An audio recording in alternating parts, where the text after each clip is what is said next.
ஆரோக்கியமான நபர்களை எடுத்துக்கொள்மாக இருந்தால் இவர்களுடைய சிறுநீர் பொதுவாக வெறுக்கத்தக்க மனம் உடையதாக இருக்காது. இருப்பினும் சில வகையான நோய்கள் ஏற்படுகின்ற சந்தர்ப்பத்தில் அல்லது சில வகையான உணவு பண்டங்களை அதிக அளவாக உட்கொள்ளுகின்ற சந்தர்ப்பத்தில் வெறுக்கத்தக்க மனம் சிறுநீரில் வெளிவரும். அதுவும் குறிப்பாக அதிக அளவில் வெளியேற்றப்படுகின்ற சிறுநீர் அதிக அளவான துர்நாற்றம் உடையதாக இருக்கலாம். ஸோ இது தொடர்பாகத்தான் இன்னைக்கான வீடியோவில் நான் உங்களுக்கு சொல்லித்தர போகிறேன். எந்தெந்த உணவுகளை உட்கொள்ளுகின்ற சந்தர்ப்பத்தில் அதிக அளவான வெறுக்கத்தக்க மனம் வெளிவரும் அல்லது எந்தெந்த நோய்கள் ஏற்படுகின்ற சந்தர்ப்பத்தில் சிறுநீர் அதிக அளவான துர்நாற்றத்துடன் வெளியேறும் அப்படின்றத பார்க்கலாம்.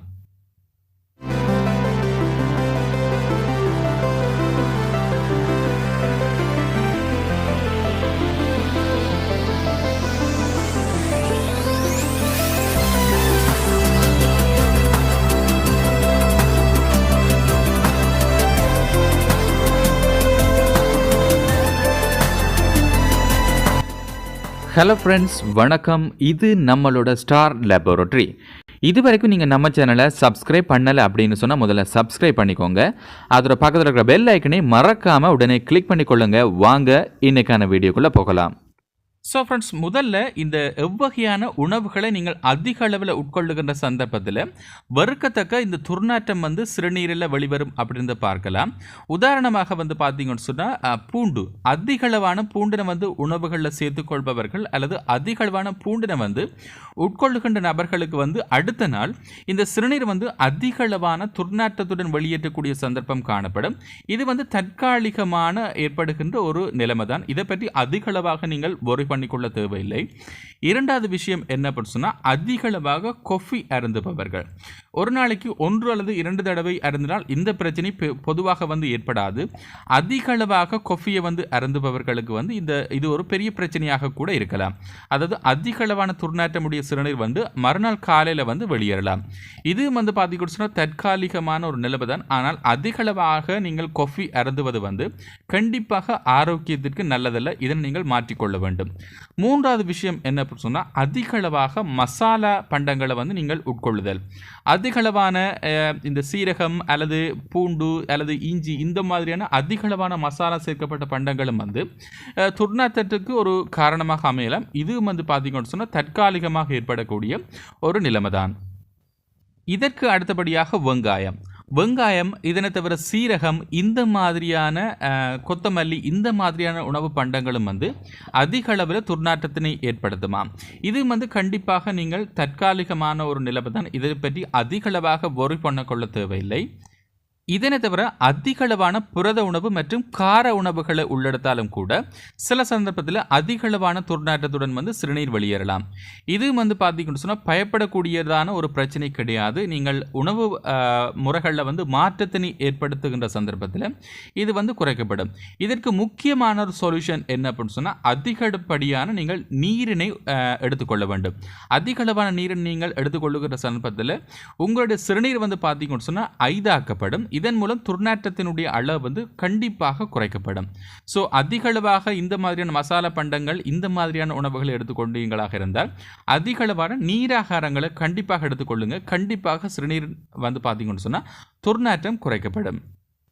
இதனை தவிர சில வகையான நோய்கள் ஏற்படுகின்ற சந்தர்ப்பத்திலும் அதிக அளவான துர்நாற்றத்துடன் சிறுநீர் வெளியேறும்.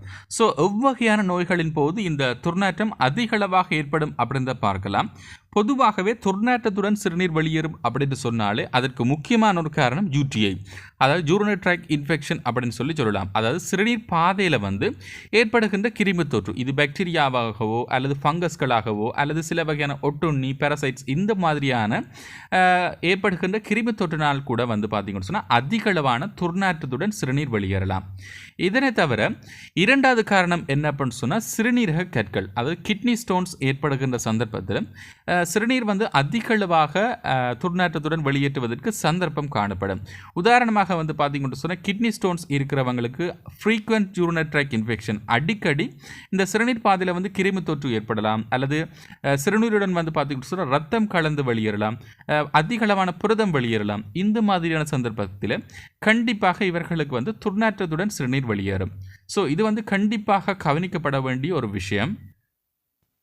இதனை தவிர சில வகையான ஈஸ்ட் தொற்று, அதாவது கேண்டிடா அப்படின்னு சொல்கிற ஒரு வகையான பூஞ்சை வகை கிருமி வந்து உங்களுடைய சிறுநீர் பாதையில் யூரினரி ட்ராக்ட் இன்ஃபெக்ஷன், அதாவது சிறுநீர் பாதையில் வந்து தொற்றுதலை ஏற்படுத்துகின்ற சந்தர்ப்பத்திலும் இந்த மாதிரியான துர்நாற்றம் ஏற்படுவதற்கு வாய்ப்புகள் காணப்படும். ஸோ இதன் போதும் வந்து பார்த்தீங்கன்னு சொன்னால் மருத்துவ சிகிச்சையின் மூலம் இதனை நீங்கள் சரி செய்து கொள்ளலாம். இதனை தவிர 4வது காரணம் என்ன அப்படின்னு சொன்னால் நீரிழிவு நோயாளிகள், அதுவும் குறிப்பாக வந்து டைப் 2 டயபெட்டிக் பேஷண்ட்ஸுக்கு வந்து அதிகளவாக வந்து சிறுநீருடன் குளுக்கோஸ் கலந்து வெளியேறும். இது வந்து கண்டிப்பாக சிறுநீரில் வந்து கிருமி தொற்றினை ஏற்படுத்தலாம். அதிகளவான துர்நாற்றத்துடன் கூடிய சிறுநீர் வந்து வெளியேற்றப்படலாம். இது வந்து பார்த்தீங்கன்னு சொன்னால் நீங்கள் உங்களுடைய நீரிழிவு நோயினை கட்டுப்படுத்துவதன் மூலம் கண்டிப்பாக இந்த பிரச்சனையை வந்து நீங்கள் சரி செய்து கொள்ளலாம்.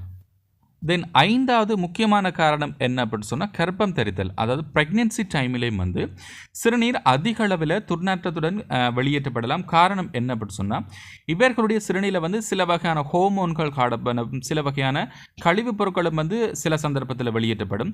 இதன் மூலம் சிறுநீர் வந்து அதிக அளவில் துர்நாற்றத்துடன் வெளியேறலாம். இது வந்து பார்த்தீங்கன்னு சொன்னால் தற்காலிகமான ஒரு நிலைமை தான். ஸோ ஃப்ரெண்ட்ஸ், இன்றைக்கான வீடியோவில் வந்து எந்தெந்த நிலைமைகளின் போது சிறுநீர் வந்து அதிக அளவில் துர்நாற்றத்துடன் வெளியேறும் அப்படின்றத பார்த்துருந்தோம். இதற்கு அடுத்த வீடியோவில் வந்து இந்த மாதிரியான பிரச்சனைகள் ஏற்படுகின்ற சந்தர்ப்பத்தில் இதற்கான தீர்வுகள் என்னென்ன அப்படின்றத வந்து நான் உங்களுக்கு சொல்லித்தர போகிறேன்.